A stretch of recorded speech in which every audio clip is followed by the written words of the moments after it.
Hello world, this is Zan playing America Suffly, TLC Endworld turn number 55. Let's see how this turn goes. This should be the turn that I storm the Nebaean fort. For starters, I Mind Hunt, and I kill Zaid, and I Mind Hunt, and I don't kill an Omar. I do another Mind Hunt, and this one does kill Omar. Everything in between is a bunch of corpsemen and a king that can be sent out as kind of a raiding squad. Okay, we have battle in High Watch. So this is Naba attacking me. A bunch of gems. However, it's just a corpse construct. Sorry, bud. Bye bye. And then is a battle in Nava. Is this his gem bait? Nope, this is the real thing. Cool. So let's see how this is going to look. We have my big army with lines of corpse constructs to bait their evocations, annoy their air elementals, and just generally exist on the battlefield, and hopefully die so that my other units don't have to. Unfortunately, I do still have a big blob of mages, although they are positioned kind of oddly in the back. And this is just kind of to try and have both a dense formation to kill air elementals and a weird looking wide formation to bait evocations. So he has another one of these little weird heroes, a bunch of Mukreebs. What's left of his, I guess, army. He has almost as many mages as he does actual units. He's got this dude, the Sword Bearer, so a cool hero that is going to give him blood 3, and has the Sword of Iblis or Iblis, which is really, really good. If you notice, this is 35 damage, because this is essentially a one-handed Great Sword of Sharpness that also has armor-piercing fire, but again, it is one-handed because he still has a shield. If you notice, you cannot swap out that shield and sword, which is fine. It's a fantastic weapon. It's a great Sword of Sharpness, look. You just give him other stuff so he doesn't die. And then everything else is his Pretender God with this beautiful robe of the Sorceress, which I hope I can get. This is an item that is found on a rare indie pop type Satina. Um, he's got this dude, the Adept of the Iron Orator, which a bunch of probably my old gear, and then Fire Elementals, because it looks like he's mostly out of gas in terms of air elementals. Finally, that's what you get for cloud trapezing everywhere, dropping 80 air elementals every fight. Okay, so first volley hits this guy. Does not kill or interrupt him. And now Aerofen should be up. A bunch of resistances or something. I have no idea what. Okay, volley number 2. Damaged somebody over here. I don't think it's killed him. But either or, we have our swarms down. They're doing solar eclipse. We got Howl up. They have Mass Flight. Luckily, these bugs and Howl got there in time to mess up his targeting. And let me actually slow this down a second and kind of review. Now I've cast Acid Storm.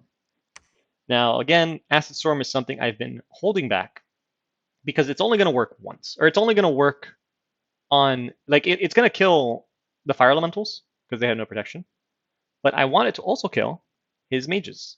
So it will only work once because they have low protection, but every single one of these Malika has an earth path to do Iron Skin, or even get hit by Marble Warriors. And Acid Storm is 4 armor piercing damage. So it's kind of my ace up the sleeve that I'm gonna be able to get away with once, which is why I saved it. These are all smokeless flames coming in. It's kind of like a weird version of Banefire. Okay, more spells. We have Relief by the Gorgon, just because I want to keep the astral spells coming. You know, his Mass Flight Fire Elementals are in the back, but like I said, that front formation of the Corpse Constructs was able to bait all the Smokeless Flames, and now in the back we have the Dense formation with these Lizard Warriors, very high damage units. And again, they don't have magic weapons, and they have paltry attack skill, but you just harass down the defenses of the person you're trying to hit.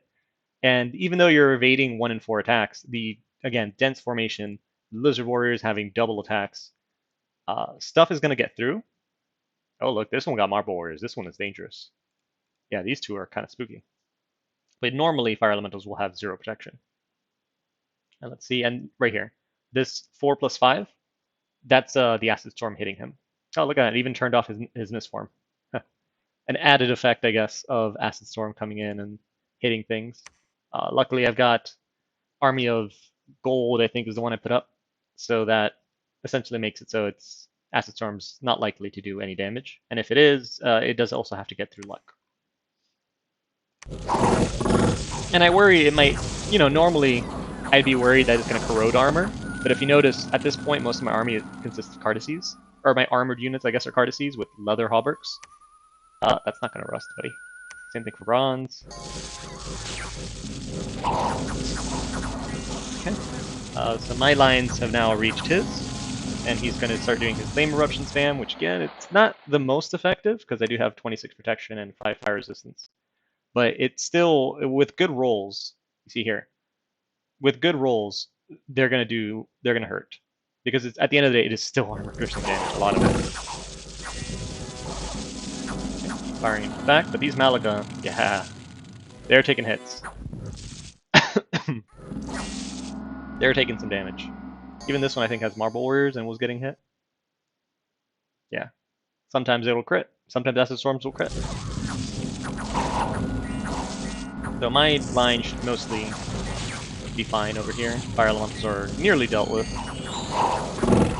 I have no idea what that was, but I did see an Astral Healing get cast, which, I'm a fan of that spell.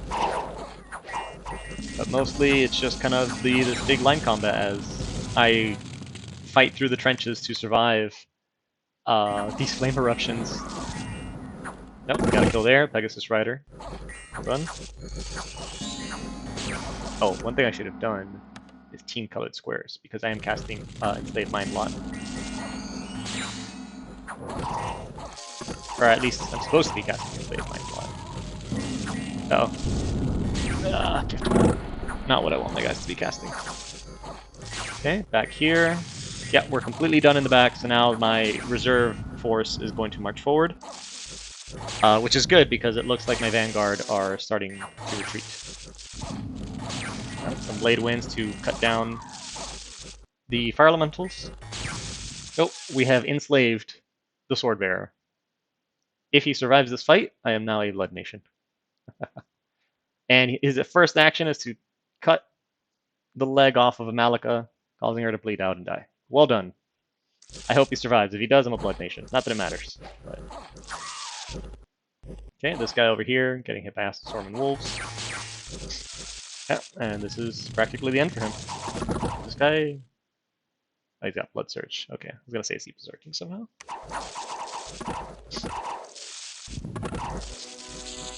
Nope. And I guess, yeah, okay, so he did do Mass Flight, so him retreating is just his guys flying out. These guys, I don't know why they're so encumbered. What happened to... oh, because they were fighting alongside the Fire Elementals.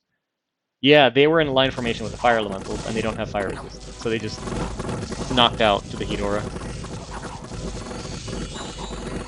Unslave some of them. And now all my priestesses are just spamming heal. Never a bad spell when your guys all have a lot of protection and luck. Okay, and the Butcher's Ledger is a total defeat for Naba. They have, what is that, 11 people were able to retreat, and unfortunately including their god, 4 Malakas. Acid Storm killed most of the rest, all the Mukarib died, and 4 Saharas also got out, and the Adept. The Swordbearer died, but oh crap, I hope okay, good, I did keep the Swordbearer. So I can gift a reason or whatever the astral one is. Make him a commander again, and he can blood hunt me. So I have 141 losses, but 76 of them are corpse constructs. So who cares? I lost the Quaddle. Okay, I guess he must have been nuked by a fire elemental or something. I lost the Crystal Sorceress, a Mound King, no one cares. 2 Mystics, which I was using a pretty big communion, so I wouldn't be surprised if 1 or 2 of them got bopped by the fire elemental and then died with spellcast or something. 7 Chariots, which sucks. A ton of Cardaces, but if you notice, I mean, they're not really killing anybody. It's not their job. Okay, I mean, it's fair losses, and these Lizard Warriors, now the Quaddle's dead, their deaths don't matter. So really, the only thing that matters here are like the Cardaces dying. Everything else is just kind of chaff put together. I mean, the 7 Chariots, that's a lot of gold. Okay, and then we actually storm the fortress of Naba. The tattered remains of my formation. against the very much nothing of his. This makes perfect sense. This chariot coming in and kicking everybody off the walls. Oh man, that's hilarious. That is quite funny.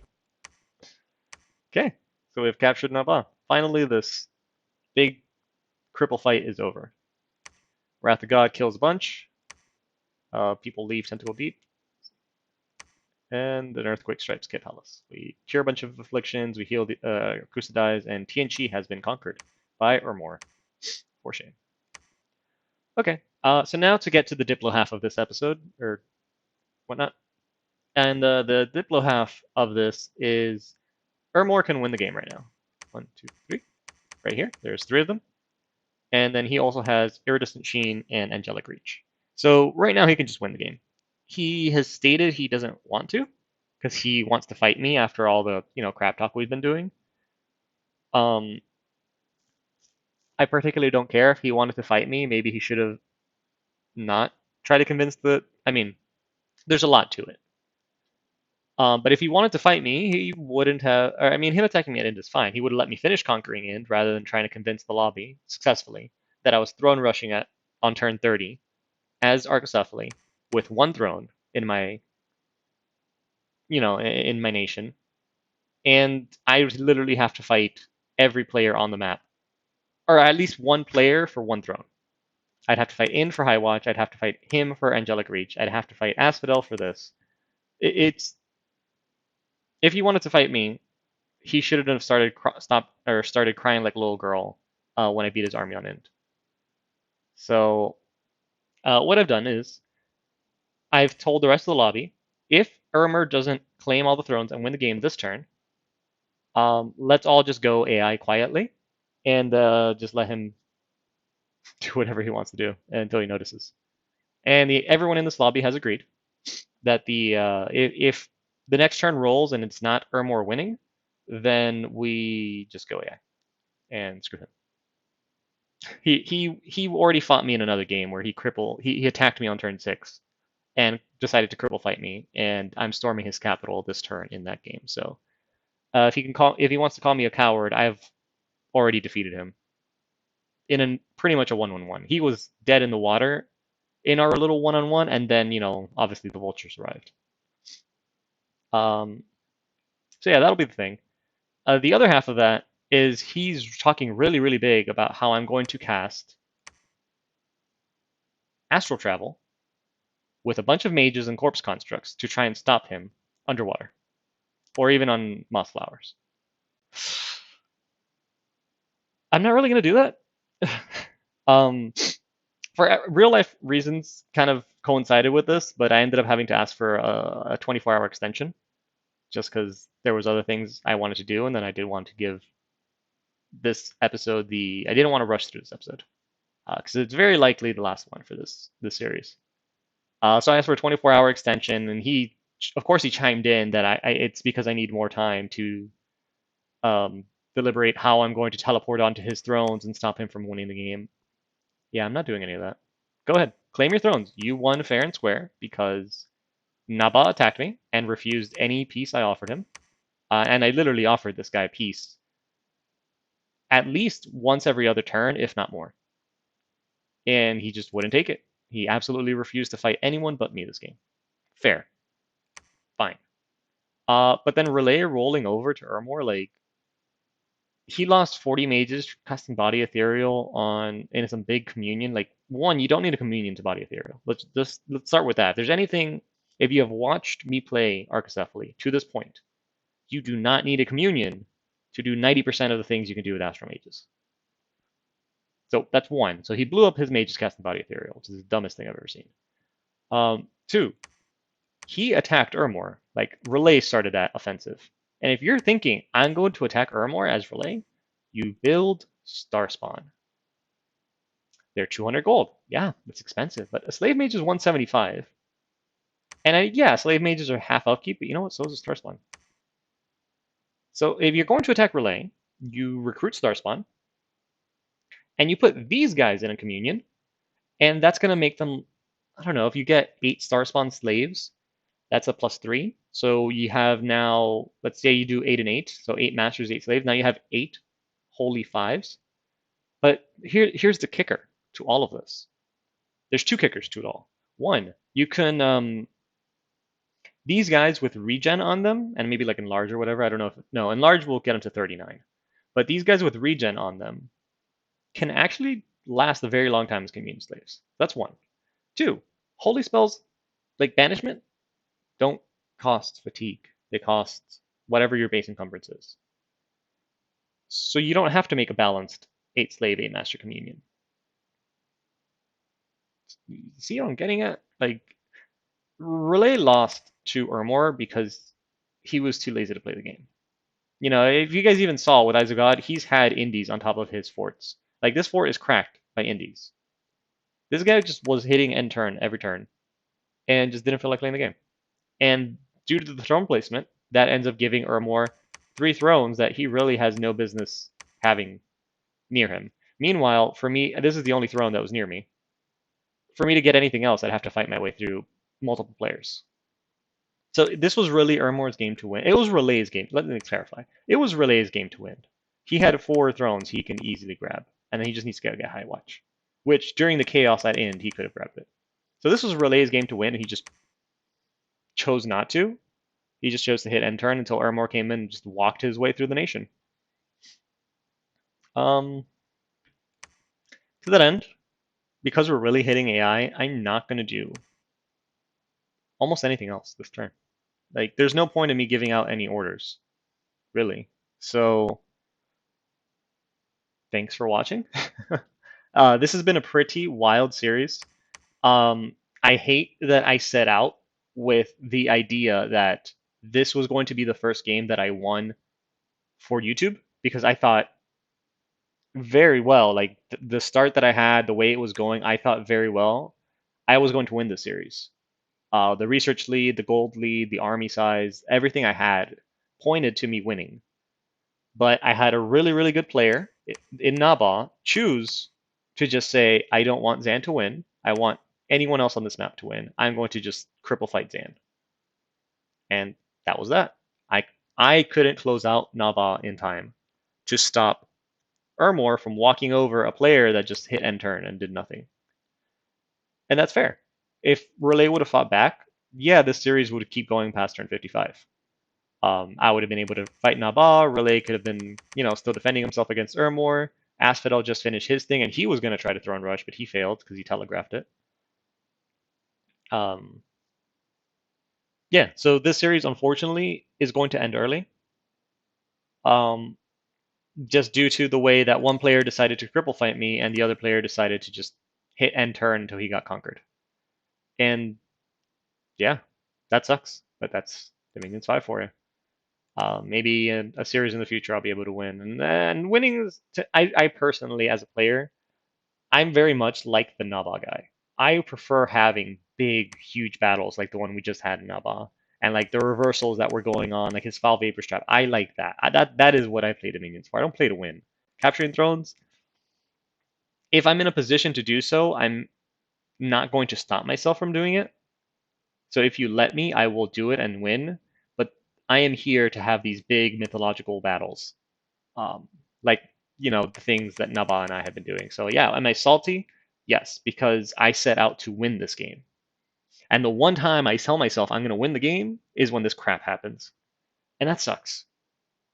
But normally, yeah, I don't win games because I go out and fight people. Maybe one day that'll change, but yeah. So it's been a very good series. I set out not knowing too much about Archocephaly and just kind of saying, oh, we'll see what we do with it. It's not a very often played nation in the Middle Age, but I think the bag of tricks that they have is humongous. And by far, absolutely by far, my favorite one has been the teleporting mystics or astrologers to cast Sparte. The rating potential of that is hilarious. And as you guys saw me lock down multiple Nebaean forts, and I would have been able to keep doing that even this turn if I would remember to have people like this guy have those 2 pearls in reserve by hitting conservative gem usage. So that, again, what conservative gem usage would do is if you don't have the spell scripted, they won't off script gem spells.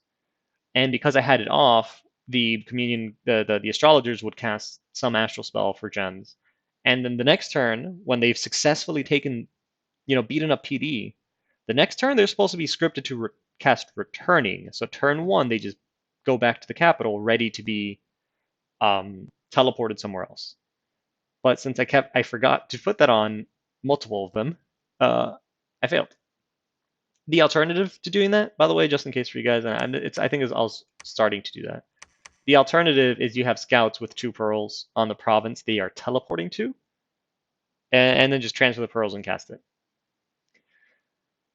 That requires a little bit more foresight than really what I was doing in this game. Yeah, you see me doing it here. That requires a little bit of foresight because it's a lot faster to just teleport somewhere than it is to walk there.